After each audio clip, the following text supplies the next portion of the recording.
ان کے ذرے کہیں بھی منتشر ہو گئے ہوں، رب عز و جل انہیں جمع فرما کر اس پہلی حیات صورت پر لا کر انہیں پہلے اجزائے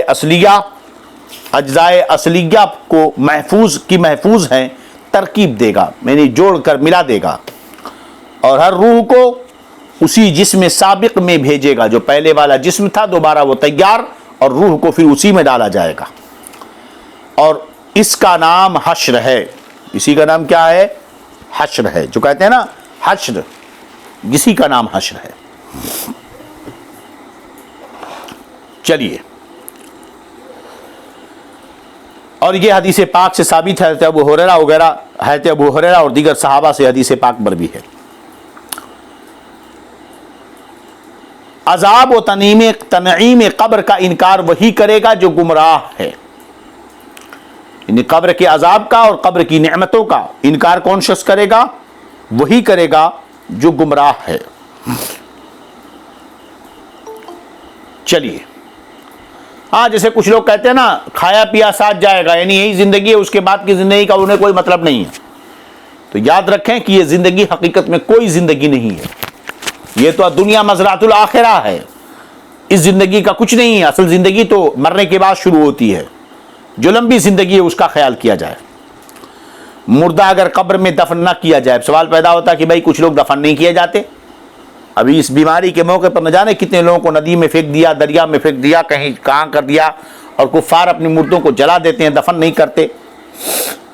تو کہتے ہیں مردہ اگر قبر میں دفن نہ کیا جائے تو جہاں پڑا رہ گیا یا پھینک دیا گیا، غرض کہیں ہو اس سے وہیں سوالات ہوں گے، یہاں تک کہ لاش ہمارے نظروں کے سامنے بھی ہو سوال و جواب ہوں گے، اور وہیں ثواب یا عذاب اسے پہنچے گا، یہاں تک کہ جسے شیر کھا گیا تو شیر کے پیٹ میں سوال و جواب عذاب ہو، جو کچھ ہو پہنچے گا۔ یہ نہیں کہ شیر کھا لیا تو اب کیسے عذاب ہوگا اس کے پیٹ میں، نہیں، جہاں ہے وہیں فرشتے آئیں گے، وہیں سوال ہوگا، وہیں جواب ہوگا۔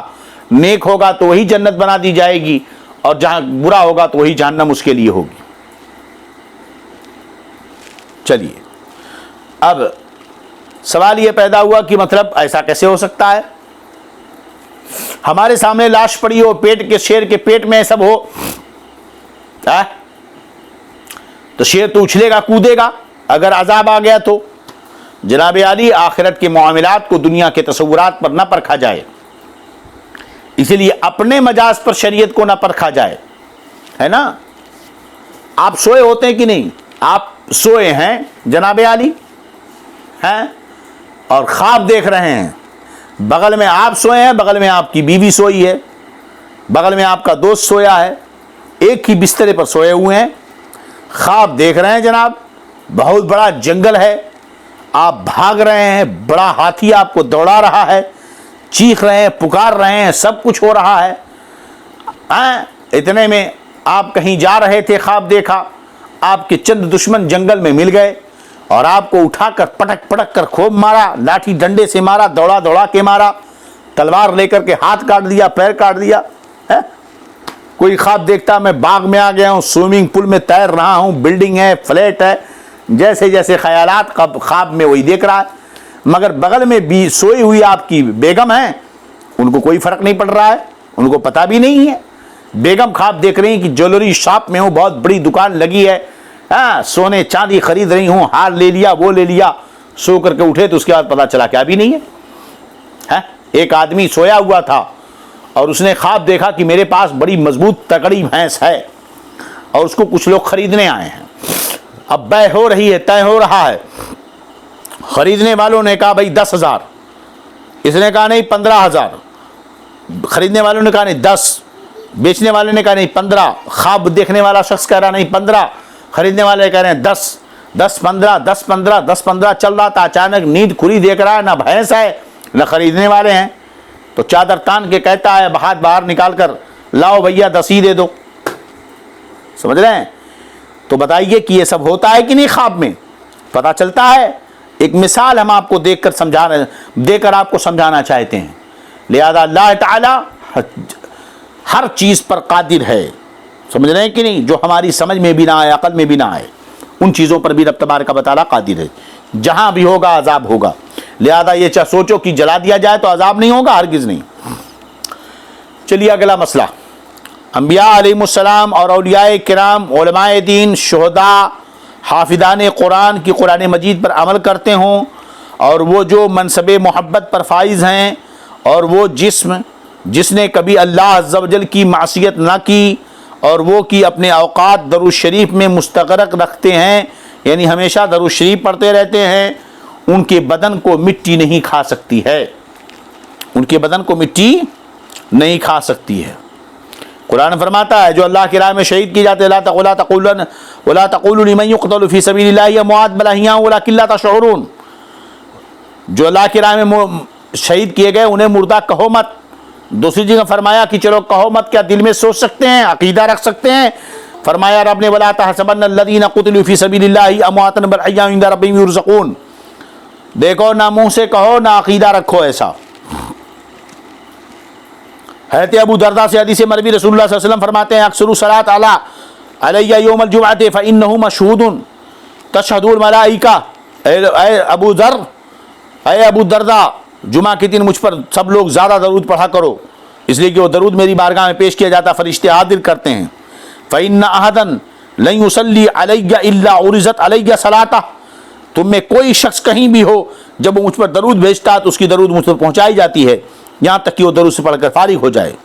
قال قلت بعد الموت، میں نے کہا یا رسول اللہ آپ کے انتقال کر جانے کے بعد بھی، دنیا سے تشریف لے جانے کے بعد بھی؟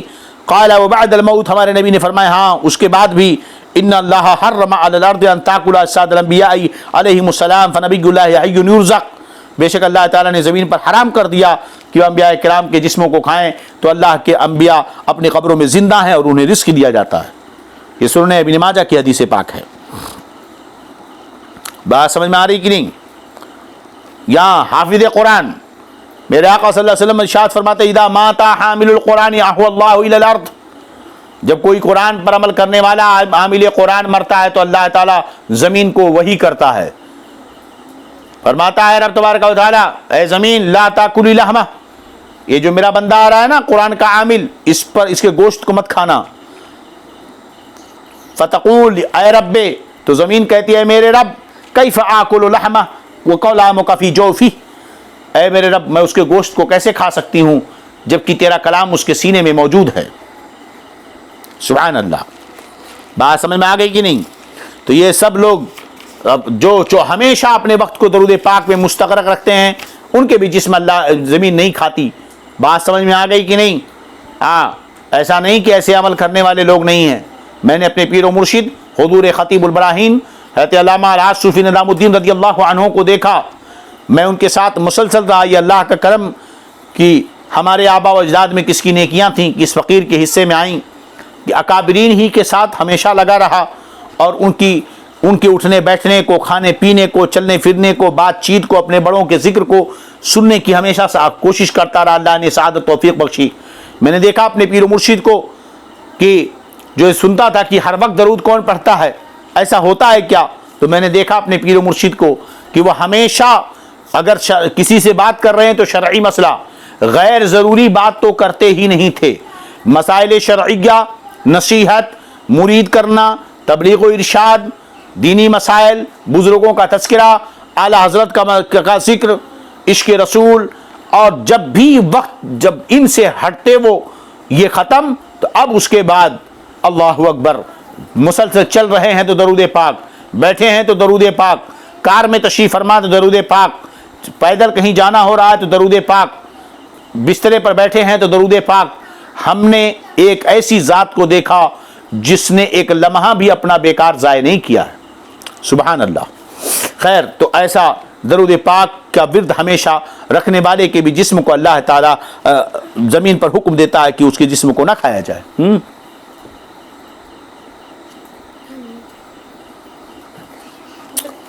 چلیے، تو اس کے بھی جسم کو مٹی نہیں کھا سکتی.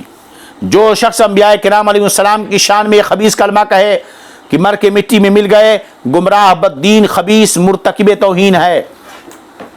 جو بھی شخص کہے، یاد رکھو اگر کوئی شخص ایسا قول کرتا ہے گمراہ، بددین، خبیث، مرتکب توہین ہے، فرماتے ہیں کہ اس میں توہین کا جملہ یہ پایا جا رہا ہے، مر کر مٹی میں مل گئے، معاذ اللہ، استغفر اللہ۔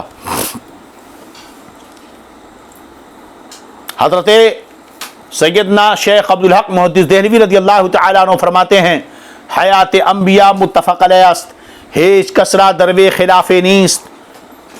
انبیاء کرام کی زندگی پر علماء اہل سنت کا اتفاق ہے، کسی شخص کو بھی اس معاملے میں اختلاف نہیں ہے۔ یہ تو اختلاف پچھلے 50 سالوں میں پیدا ہوئے ہیں، اس سے پہلے انبیاء کی حیات میں کسی کا اختلاف نہیں تھا۔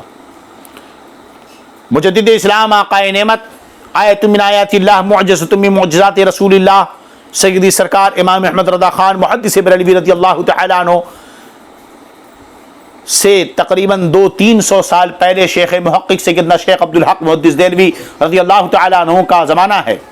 آپ اپنے زمانے کا ذکر فرماتے ہیں کہ حیات انبیاء متفق علیہ است، ہیچ کسرہ درب خلاف نیست۔ انبیاء کرام کی زندگی متفق علیہ ہے، کسی شخص کو بھی اس میں اختلاف نہیں ہے۔ اور کیسی زندگی؟ فرماتے ہیں کہ بچندہ اختلاف کی در علماء امت است، بے شمار اختلافات جو کہ علماء امت کے درمیان میں ہے، لیکن اس مسئلے میں کسی کا اختلاف نہیں۔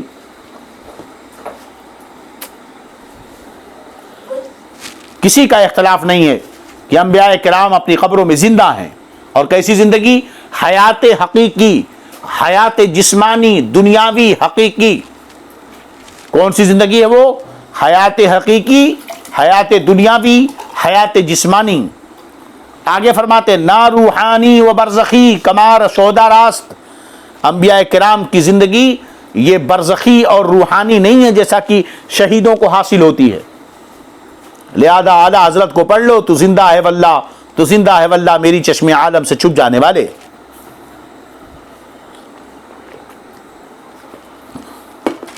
تیرا کھائیں تیرے غلاموں سے الجھیں، ہے منکر عجب کھانے غرانے والے۔ اللہ رب العزت ان گمراہوں سے ہمیں بچائے اور سچے عقیدے کی ہمیں توفیق رفیق عطا فرمائے۔ استغفر اللہ رب من کل ذنب واتوب الیہ، اشہد ان لا الہ الا اللہ واشہد ان محمدا عبدہ ورسولہ۔ السلام علیکم ورحمۃ اللہ وبرکاتہ۔